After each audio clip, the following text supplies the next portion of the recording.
நிறைவை நோக்கி நடந்து கொண்டிருக்கிறது. வரலாற்று பெருமையும் சமய வரலாற்றிலே ஒரு மிகப்பெரிய திருப்பு முனையை ஏற்படுத்திய காரைக்கால் அம்மையாரும் வாழ்ந்த இந்த மண்ணிலே காரைக்காலுக்கு என்று இருக்கக்கூடிய தனித்தன்மையும் பெருமையும் மிக சிறப்புக்குரியதாக பதிவு செய்யப்பட்டிருக்கிறது. பிரெஞ்சியர் ஆட்சி காலங்களிலே இங்கே இருந்த தண்டனை முறைகள் மிக கடுமையான தண்டனை முறைகள், மிக சிறந்த எழுச்சியை உருவாக்கக்கூடிய மக்கள் மத்தியிலே மிகப்பெரிய புரட்சியை ஏற்படுத்தக்கூடிய போராட்டங்கள் இங்கே விவசாயிகளால் நடத்தப்பட்டிருக்கிறது. ஆசிரியர் தமிழ்ச்சிறகத்தினுடைய சிறப்பு நிலை அதிகாரி எங்களுடைய அம்மா வாசுகி ராஜாராமன் அவர்களுக்கும் பேராசிரியர் இதுவரையிலே 125 நூல்களை எழுதியவர், 1-2 கிடையாது, 125 நூல்களை எழுதியவர். புதுவை அரசால் தமிழ் மாமணி என்கின்ற விருதுகளை பெற்றிருக்கக்கூடியவர். எவ்வளவு சிறப்புக்குரியவர்கள் என்று நீங்கள் நினைத்து பாருங்கள். அதுபோன்ற மிகப்பெரிய வரலாற்றுக்குரியவர்கள் இந்த மேடையிலே இருக்கின்றார்கள். திருமேனி நாகராசன் ஐயா சைவ சமய வரலாற்றை பற்றி பேசுங்கள் என்றால் நாள் முழுவதும் பேசக்கூடிய ஆற்றல் பொருந்தியவர்கள். அப்படிப்பட்டவர்கள் அமர்ந்திருக்கக்கூடிய இந்த அவையிலே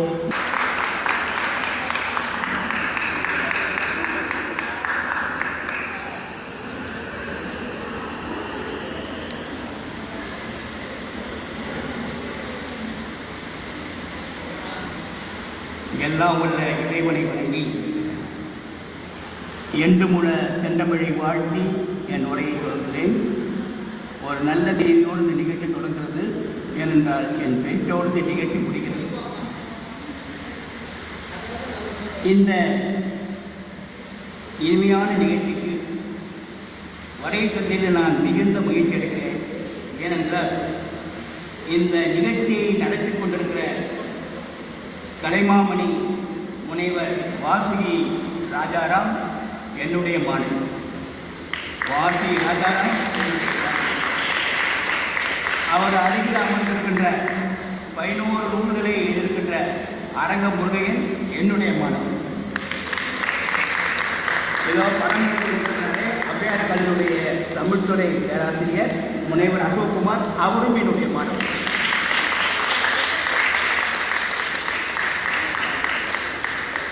எங்களெல்லாம் உருவாவதற்கு துணிகின்ற அருமை அண்ணன் பண்டித புலவர் திருமேனி ஆசன் அவர்கள் எனக்கு வழிகாட்டி சீர்மொழி காரைக்கால் என்ற சிறப்பான நூலை தந்திருக்கிற நம்முடைய அன்பிற்குரிய கோயிலாக நான் போட்டிருக்கிறேன். என்னை அழகாக படமெடுத்து இன்னும் ஒரு அரை மணி நேரத்துக்கு உலகமும் பார்க்க போகின்ற உரைகளை என்னுடைய தோழர்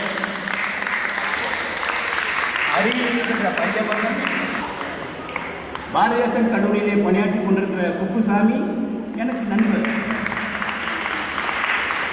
அங்கே எல்லாம் எனக்கு உறவினாக இருக்கீங்க. பெரும்பான்மையாக இருக்கின்ற தாய் குழந்தை நாங்கள் 12 பேர்லாம் ஆட்கள், மொத்தத்தில் நீங்கள் தான் இருக்கீங்க. அருமையான தாய்க்குழுமே காரைக்கால் அம்மையார்கள். உங்களையெல்லாம் காரைக்கால் அம்மையார் சொல்வதை நான் மிகுந்த மகிழ்ச்சி அடைகிறேன். ஏனென்றால் அந்த காரைக்கால் அம்மையாரே தன்னுடைய பாடலில் தன்னை பற்றி குறிப்பிடும் போது காரைக்கால் பேர் என்று சொல்லியிருக்கிறார். அதற்காக சொல்லவில்லை, இந்த காரைக்கால் அம்மையார் தான் இலக்கியம் படைத்த அந்த சைவ இலக்கியத்தை வளர்த்து காட்டிய பெருமையார். ஆனால் பாருங்கள், காரைக்கால் அம்மையார் விழா நடக்குது. பெரும்பாலும் நல்லா நாள் நிகழ்ச்சி போகிறேன். ஒரு நாள் கூட ஒருவர் கூட காரைக்கால் அம்மையாரை புலவர் என்றே சொல்லலை. அவர் 143 பாடலே இருக்கார். காரைக்கால் அம்மையார் அற்புத திருவந்தாரி, இரட்டைமணி மாலை, பதிகம் என்று அவர் எழுதிய பாடலுடைய எண்ணிக்கை 143. அந்த 143 பாடல்களுக்கும் நான் உரை எழுதுகிறேன். காரைக்கால் அம்மையோட பாடலுக்கு உரை எழுதுகிறேன்.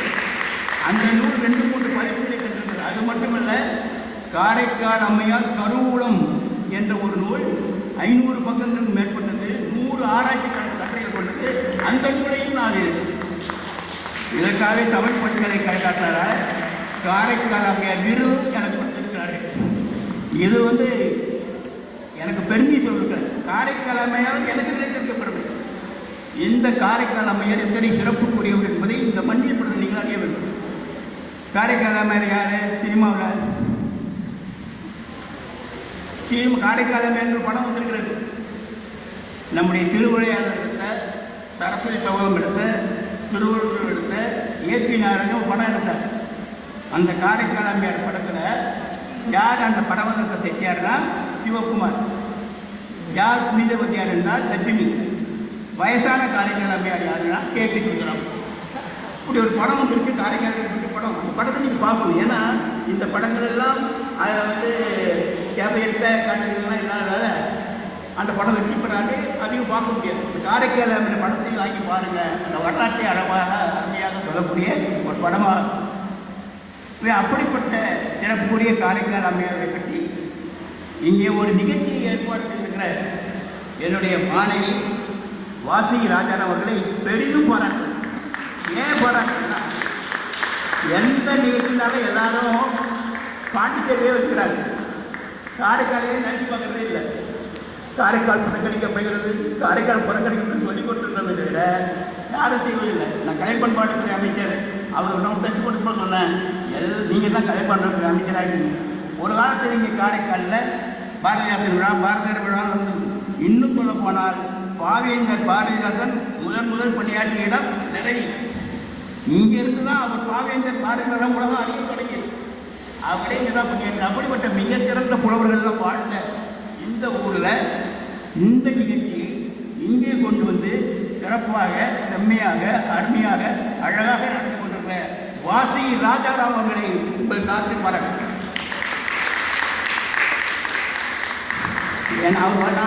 நான் படிக்கிற காலத்தில் நான் ஆசிரியராக இருந்த காலத்தில் அவர் என்னுடைய மாணவி. குறும்பாகவும் பேசுவார், கரும்பாகவும் பேசுவார். ஆனால் இரும்பு பணம் வேண்டும் நிகழ்ச்சி நடத்துவதற்கு அதை செய்திருக்கிற சாதனைக்காக பாராட்டு. எல்லா நிகழ்ச்சியும் புதுச்சேரிக்கும் போது காரைக்காலில் இந்த நிகழ்ச்சியை நடத்தி வெற்றிகரமாக நடத்துவேன். இந்த ஆண்டு மட்டும் இல்லை, ஒவ்வொரு ஆண்டும் வந்து நடத்துவேன் என்று உறுதி சொல்கின்ற முனைவர் வாசுகி ராஜாராம் இருப்பார். காரைக்காலுக்கு எத்தனையோ சிறப்பு இருக்குது. ஒரு நீங்கள் தெரிஞ்சிருக்க வேண்டிய ஒரு செய்தி சொல்கிறேன். ஒன்று, காரைக்கால் அம்மையார் பிறந்த ஊர். கிபி 5ஆம் நூற்றாண்டில் பிறந்த காரைக்கால் அம்மையார் காரைக்காலுக்கே பெருமையும் புகழும் செல்லும். இன்னொன்று, காரைக்கால் இருக்கிற சிறப்பு என்னென்னா, திருக்குறானுக்கு தமிழாக்கம் தந்த ஊர் காரைக்கால். தர்ஜுமத்து குரான் என்ற தமிழாக்கம், குரானுக்கு தமிழில் மொழிபெயர்ப்பு செய்த ஊர் காரைக்கால் தான். அப்துல் ஹமீத் வாஹவி என்பவர் தான் குரானை தமிழாக்கம் செய்தார். அதுவும் இந்த காரைக்கால். ஆகவே திருக்குறானுக்கு தமிழாக்கம் தந்தது காரைக்கால். 11ஆம் திருமுறை அமைந்திருக்கிற காரைக்கால் அந்த பாடலை தன் அம்மையார் பிறந்ததும் இந்த காரைக்கால். அப்படிப்பட்ட சிறப்புக்குரிய காரைக்கால் பிறந்தமைக்காக நாம் வைக்கவே வேண்டும். ஒருபடி நான் இந்தியன் பாலம் சென்னை அண்ணா சாலையில் உள்ள புத்தகத்துக்கு போகும்போது வேலை பார்த்தேன். காரைக்காலுக்கு புத்தகம் இருந்தது, KARIKAL. அங்கே இருந்தவரை கூப்பிட்டு அந்த புத்தகம் வேணும். காரைக்காலை வேலை பார்த்தா என்ன அறியாமல் ஒரு ஈர்ப்பு வரும். கேட்ட உடனே அவர் எடுத்து கொடுத்தா அது காரைக்கால் இல்லை, கரிகால். கரிகால் போட்டு KARIKAL. அந்த காலை பார்த்த உடனே எனக்கு அம்மையார் காரைக்கால் கொடுத்த அந்த நினைவு தான் வந்து தவிர அந்த புத்தகத்தை பார்த்துட்டா கரிகாலனுக்கு கரிகால்னு போட்டுக்கான்னு தெரிஞ்சது. காரைக்கால்னு ஒரு தெரு சிங்கப்பூர் இருக்குது. சிங்கப்பூர் ஒரு தெருக்கு பேர் காரைக்கால். அது சிறப்புக்குரிய நம்முடைய இந்த ஊர். அந்த ஊருடைய பெருமையை, புகழை பரப்புவதற்கான ஒரு நல்ல நிகழ்ச்சியை, அருமையான நிகழ்ச்சியை ஏற்பாடு செய்வதற்காக நான் மிகுந்த மகிழ்ச்சி அடைகிறேன். அதை காரைக்காலில் எத்தனையோ சிறப்புகள் நானே வந்து எழுதிட்டேன். வரலாற்று காரைக்கால் ஒரு கட்டை இருக்கேன்.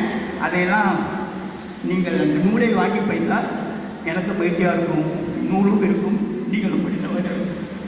காரைக்காலுக்கு 160 சதுர கிலோமீட்டர் அமைந்துள்ள இந்த காரைக்காலுக்கு, இந்த காரைக்காலுக்கு ஏன் காரைக்கால் பேர் வந்தது? சிலர் சொல்கிறார்கள் இது காரைக்கால், காரைக்காயல் என்று கப்பு காரைக்காலாக மாறிக்கலாம். காயல் என்று சொன்னால் உப்பளம் பேர்.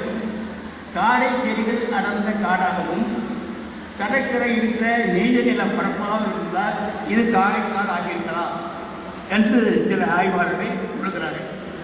இந்த காரைக்காலுக்கு ராஜராஜ சோழனுடைய 21ஆம் ஆண்டு 1006 சேர்ந்த செப்பேட்டில் நாகப்பட்டினத்தில் உள்ள சாலை ஒன்றினை குறிப்பிடும்போது காரைக்கால் ராஜபாட்டை சாலை, ராஜராஜ 1006 சொல்கிறாங்க, காரைக்கால் ராஜபாட்ட சாலை என்று இந்த காரைக்காலுடைய பெயர் குறிப்பிடப்பட்டிருக்கு. அது மட்டுமல்ல, காரைக்காலை சேர்ந்த